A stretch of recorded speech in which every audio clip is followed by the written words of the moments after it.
اعوذ باللہ من الشیطان الرجیم بسم اللہ الرحمن الرحیم سورہ آل عمران آیت نمبر 103 بوایو اللہ تعالیٰ دې موږ ته د دې وینا حق ادا کولو توفیق راکړي. الله دې موږ تاسو په ټول په دې باندې پوي کړي. الله دې عمل کولو توفیق راکړي. آمین. دینه مخکې آیت کې الله تعالیٰ مؤمنانو ته خطاب و چې تاسو الله نه ویریږئ څنګه چې الله نه د یریدلو حق دی، او تاسو تقوا چونکې زړه سره تعلق دی او زړه انفرادي عمل او انفرادي زندگی سره تعلق دی، یعنی تاسو په زړه کې د الله یره پیدا وکړئ، الله یره پیدا وکړئ او تاسو مسلمانان اوسیږئ، یعنی هر وخت د الله تعالی تابع اوسیږئ. دغه نه به تاسو انفرادیت یا انفرادي زندگی شروع شي. اوس واعتصموا او مضبوطی سره ونیسئ، منګولې ولګوئ بحبل الله د الله پر رسۍ باندې. حبل الله د الله رسۍ د الله تعالی دین او قرآن کریم ته وایي.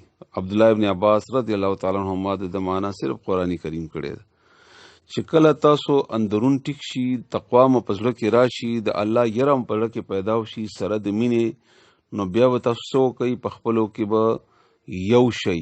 چا سره؟ قرآن کریم باندې. چا چې قرآن باندې ایمان راوړی دی هغه زمونږ د پارټۍ کس دی. څوک چې قرآن وایي هغه زمونږ ډله ده. څوک چې قرآن باندې عمل کولو کوشش کوي چې څومره کوي عمر هغه په دې ډله کې مخکې دی. دینه بغیر بل تنظیم ډله پارټۍ دې باندې اتفاق کېدلی نشي د مسلمانانو. که حنفیان دي نو ټول مسلمانان خو نه دي حنفیان، که شافعیان دي نو ټول مسلمانان خو نه دي شافعیان، که سلفیان دي نو ټول مسلمانان خو داسې نه دي. په ډلې بنیاد باندې خبره کوم، پارټۍ په بنیاد خبره کوم. که شیعه دي ټول خلک خو نه دي شیعه، که سنیان دي نو ټول خو نه دي سنیان. یعنې ګورې چې هر نوم پکې دی، څه مسلمانان به ځان نه بیل کړي، د څه مسلمانانو نه به ته تنها شي. خو که دا ټوله خبره د قرآن کریم باندې راجمع کړي او د قرآن دعوت ورکوي او قرآن له تخپل وایي، نو هر مؤمن ستا ورور دی، چا چې په قرآن باندې ایمان راوړی دی. اوس دغه ایمان او قرآن سره تعلق څومره دی، دومره هغه که چېرې تا تعلق وي، دومره به هغه تا سره تعلق وي، دومره به هغه ستا ورور وي، دومره هغه ستا د پارټۍ کارکن دی، او څومره چې قرآن سره تعلق دی. ځکه چې قرآن کریم هی هغه دستور منشور د زندگی لایحه عمل دی چې بل لایحه عمل ضرورت نشته.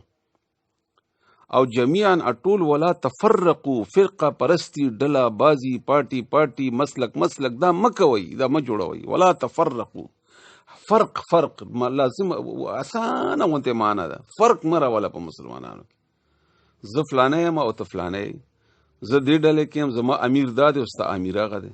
زمونږ اکیو امیر دی چې هغه نوم دی رسول الله صلی الله علیه و آله وسلم. زمونږ اکیو دستور دی چې هغه نوم دی قرآن کریم. زمونږ اکیو منشور دی چې هغه نوم دی قرآن کریم.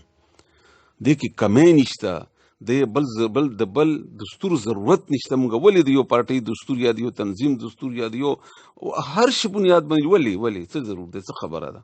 څه کمی ده په دې کې؟ کمه ډله یعنې ولې کوم؟ دې ډېر خطرناکې نتیجې دي. خو بعضې خلکو ذهن محدود دی، هغې به ذهن کې دې نه زیاته خبره راځي نه د خپلې پارټۍ. هغه به موږ څنګه پوه کړو؟ د کوهي هغه چندخه مثال دی، په کوهي کې وه د دریاب نه چندخه پرېوتې دغه کوهي ته، نو د دریاب چندخ یا کوهي وله ته ویلي دي چې دریاب ډېر لوی وي، نو کوهي وله ورته ویلي دي داسې لږ غوندې دایرې نه ورته راتاو شي چې دومره بوي وایي نه، لکه نوره لویه دایره راتاو کوئ دومره بوی وای نه، لکه لویه راتاو کوئ دومره بوی نه، اخیره ټول کوی نه داسې ورته راته شوی دومره بوی وای نه، وای دې لویه خو اډو شته نه، ځکه چې هغې نور لوی لیدلی نه دی، نو هغه همغه محدود کوی کې را لویه شوې د هغې نور نه خبر دی. هغه تاسو د خپلو تنظیمونو د ډلو د پارټیانو لږ راوځئ بهر، تاسو له قرآن ته ننوځئ او د تنظیمونو کې د قرآن محدود شي. ګورئ ما زه د همدې تنظیمونو نه راوتی یم، زما ذاتي طور باندې ډېره زیاته تجربه ده.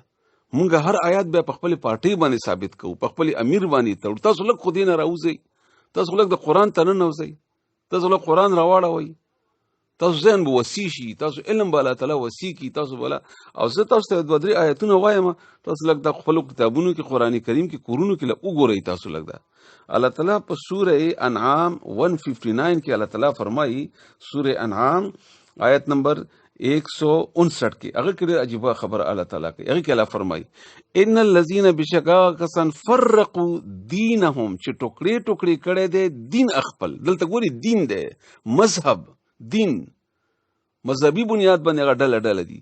وکانو شیعا او شوي دي هغه ډلې لست منهم من فی شیء ته نه په دې طرف نه په هیڅ شي کې، یعنی دا ستا کار نه دی. ګوره ته داسې ونه کې، ته داسې ډاله باز نشي، ته داسې په پاټو کې نه وځي. انما امرهم الی الله، د دې معامله الله طرف ته ده. ثم ينبئهم، بیا به الله دې ته خبر ورکي بما كانوا يفعلون، په هغه څه باندې چې دوی کول. دا څومره خطرناک خبره ده. هر ډله چې هغه ته د پیغمبرانو ډله ولې ونه وایي په نوم باندې، خو ډل هغه ده چې د الله تعالی په دین باندې، د الله تعالی په قرآن باندې راجمع ده. اوس به ته وایي زما ډله خو په قرآن راجمع ده، خطا ډله په قرآن راجمع ده. ته دا نور ډلې لګوره ولې هغوی د قرآن مخالفت کوي، ولې هغوی د قرآن نه مني، ولې هغوی قرآن نه انکار کړی دی. ته ډېر ګرانې او ډېرې زیاتې سختې خبرې په دې باندې چې دا تاسو ذهن کې نه راځي. خو که تاسو لږ ذهن کولاو کوئ، الله تعالی د سوال وکړئ، تاسو ذهن به کولاو شي، تاسو به قرآن ته راشئ. بیا الله تعالی په سورې مؤمنون کې یو بل ډېر عجیبه، دا زه تاسو ته نن ځکه ښیم چې دې باره کې ما سره ډېر زیات اعتراضات او خلک ما ته فونونه او بیا پرسنل کې خبره کوي چې تاسو پوه شئ. دا خبره ما ته ضروري ښکاري، دا ډېر لوی عیب دی زموږ په دې معاشرې کې. سورې مؤمنون آیت نمبر 53 کې الله تعالی فرمایي چې دې نه مخکې 52 تاسو واورئ، وان هذه امتکم امه واحده، تاسو دا امت یو امت دی. وانا ربکم، زه ستاسو رب یما، فتقون، صرف مانا ویریږئ. یو امت یې تاسو به بیل کیږئ نه، تاسو یو امت یې. بیلوي ما د نور خلکو نه ځان ته سبرګان مه وایئ، ځان ته د ډېر ښه خلک مه وایئ. فتقطعوا امرهم، بس دې ټوکړې کو خپله معامله بینهم په خپل منځ کې، زبره ټوکړې ډلې پارټۍ مسلک. کل حزب، عجیبه خبره بیا اخیره ده، کل حزب بیا د هره یوه ډله بما لدیهم، څه چې دوی سره دي، فرحون، په دې بیا خوشحاله هم دي. هر سړی وایي زما دستور ښه دی، هر سړی وایي زما منشور ښه دی، هر سړی وایي زما امیر زبرګ دی، رسېدلی دی، الله ولی دی، ولی الله دی، او عجز دی، او فقیر دی، او مسکین دی، او عالم دی، او فلانی دی، او فلانی دی. کل حزب بما لدیهم فرحون، د هره ډله څه چې دوی سره دي په هغې خوشحاله دی. بیا دوی موږ ته وایي چې بیا به اسلامي نظام څنګه راځي. نو ته دغه دوه خبر باندې عمل وکړه. د دوه کې بیا تفصیل دی. اول انفرادیت جوړ کا، بیا قرآن باندې منګولې ولګوه، بیا راشه بیا همدې قرآن ته. په همدې قرآن سورې مؤمنون آیت نمبر 55 کې بیا الله تعالی فرمایي چې وعد الله الذین آمنوا منکم، الله وعده کړی د مؤمنانو سره، هغو کسانو سره چې ایمان یې راوړی دی، منکم تاسو نه، خو وعملوا الصالحات، چې نیک عمل وکړي. دلته خو موږ تخکاري کنه چې زما پارټي ولا نیک عمل کې، د نور خو بد عمل دي، دا خو زموږ ذهن خراب شوی دی، د پارټیانو خراب کړی دی، بل راته اړو نیک عمل ښکاري نه. بهرحال نو لا یستخلفنهم، لام د تاکید د پاره دی، لا یستخام مخاب خلافت ورکوم الله تعالی فرمای دوی ته فل ارض، پس مکه کې، کما استخلف الذین من قبلهم، څنګه چې ما خلافت ورکړو دینه مخکې خلکو ته. وليمكنن لهم دینهم الذی، او زب مضبوط کما دید پاره، مضبوط بکی الله تعالی دید پاره د دې دغه دین الذی اغه ارتضى لهم، چې دی خوښ کړی دی الله تعالی دوی د پاره. وليبدلنهم من بعدهم خوفا امنا، نو بدل بکی الله تعالی ورسته د يرنه دی حالت په، ورسته د يرنه د دی حالت په امن کې. بیا بسی یعبدوننی، بیا دوی زما عبادت کوي، ولا یشرکون بی شیئا، بیا ما سره څوک نه شریکوي. او چا چې دینه بعد بیا نه شکر وکړو، الله وایي دغه خلک بیا فاسق. دا څومره واضح خبرې دي.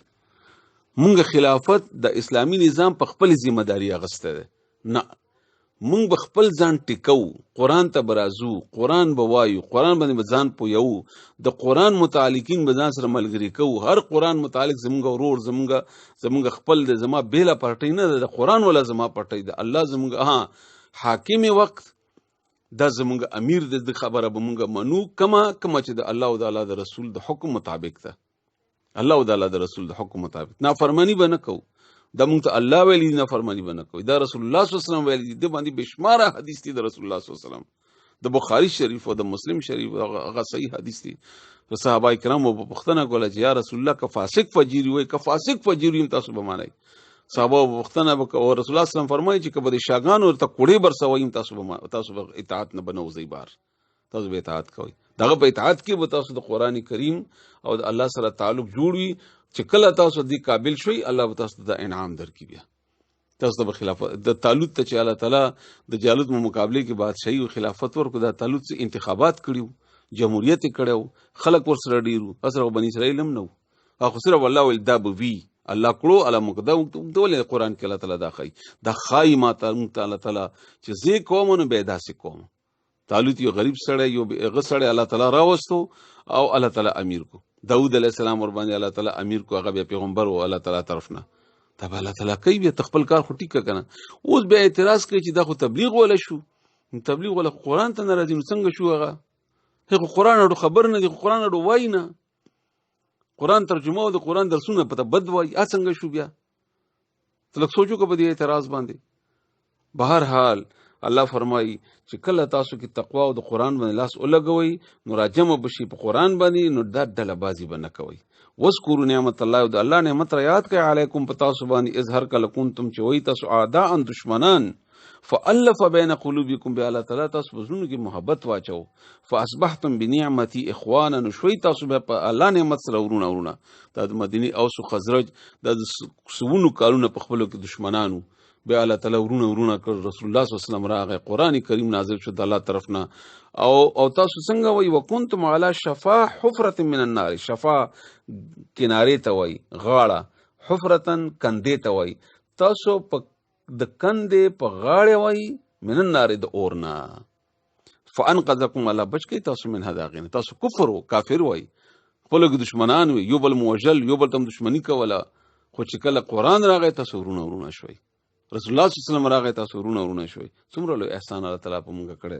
کذالک یبین الله، هم د کرنګ بیانې الله تعالی لکم تاسو ته آیاتی خپل نشانیان آیاتونه معجزې لعلکم تهتدون، دي لپاره تاسو هدایت بیا مومئ. کچره تاسو هدایت غوښتون کی یی الله کدا قران نه دا رسول الله صلی الله علیه وسلم زندگی الله او د الله رسول اطاعت نه، موږ ټول پر تقسیم موږ ته ځان ټیک کاری خپل پارټي ټیک کاری. بهرحال دا من لږ تفصیل په دې بنیاد باندې وکړو چې اکثر سوالونه هم راغلي دي، تاسو بیا هم سوال کولی شئ، ان شاء الله زه به جواب در کوم. او خو زه د بحث مباحثه نه مخکې تاسو معنا بیا زده کوئ. واعتصموا، او مضبوطی سره ونیسئ، منګولې ولګوئ، بحبل الله، پر رسۍ د الله قرآن کریم باندې، جمیعا اټول، ولا تفرقوا، او تاسو فرقه پرستی مکوئ، ډله بازی مکوئ، ډلې مه جوړیږئ. وذکروا، اور یاد کړئ نعمت الله، د الله نعمت علیکم په تاسو باندې، اذ هر کله کنتم چې وئ تاسو اعداء دشمنان، فالف، بیا الله تعالی الفت محبت واچو بین قلوبکم، تاسو په زړونو کې، فاصبحتم، بیا شوي تاسو بنعمته، د الله په نعمت سره، اخوانا ورونه. وکنتم، وی تاسو د اسلام نه مخکې، علا شفا حفرتن، په کنارې د کندې، من النار، د اورنا، فانقذکم، بیا تاسو بچ کړئ، منها د هغې کندې د اورنا، د اسلام په نور سره، رڼا سره، په دې قرآن سره. کذالک، همدغه رنګې، یبین الله، بیانوي الله تعالی، لکم تاسو ته آیاته، خپل آیاتونه، خپل نشانې، لعلکم، دې دپاره چې تاسو، یا دې دپاره چې تاسو، یا شاید چې تاسو تهتدون، هدایت بیا مومئ. الله دې موږ تاسو ته هدایت را نصیب کړي. اللهم اهدنا فیمن